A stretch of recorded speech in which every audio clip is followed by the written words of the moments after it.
So doctor గారు మీ స్పెషలైజేషన్‌లో మీరు TAVR ప్రొక్టర్‌గా ఉన్నారు. సో ఈ వాల్వ్ రిప్లేస్‌మెంట్ ప్రాముఖ్యత అంటే ఈ తరహా వాల్వ్ రిప్లేస్‌మెంట్ యొక్క ప్రాముఖ్యత ఏంటి?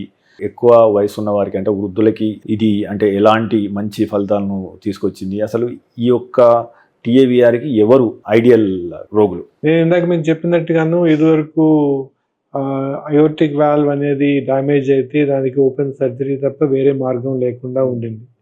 అది ఇటీవల కాలంలో టీఏవీఆర్ అనే కొత్త టెక్నాలజీ మనకి అవైలబుల్‌గా ఉంది.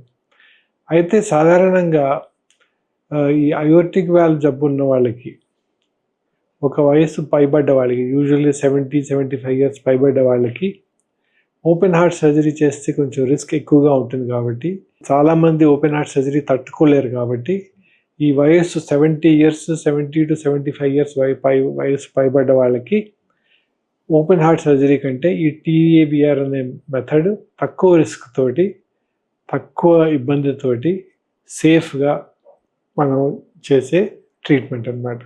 సో ఐడియల్ క్యాండిడేట్ అంటే 70 ఏళ్ల వయసు పైబడ్డ వాళ్ళు, ఇతరత్ర వేరే మెడికల్ ప్రాబ్లమ్స్ ఉండి సర్జరీకి ఫిట్గా లేని వాళ్ళు, సర్జరీ సూటబుల్ కాని వాళ్ళు, ఇటువంటి వాళ్ళకి టీఏవీఆర్ అనేది బెస్ట్ మెథడ్. అయితే 60-70 ఇయర్స్ ఉన్న వాళ్ళకి, 60-70 ఇయర్స్ ఉన్న వాళ్ళు వీళ్ళంత హై రిస్క్ క్యాండిడేట్స్ కాదు. ఇలాంటి వాళ్ళకి సర్జరీ అనేది ఈక్వల్లీ గుడ్ ఆప్షన్.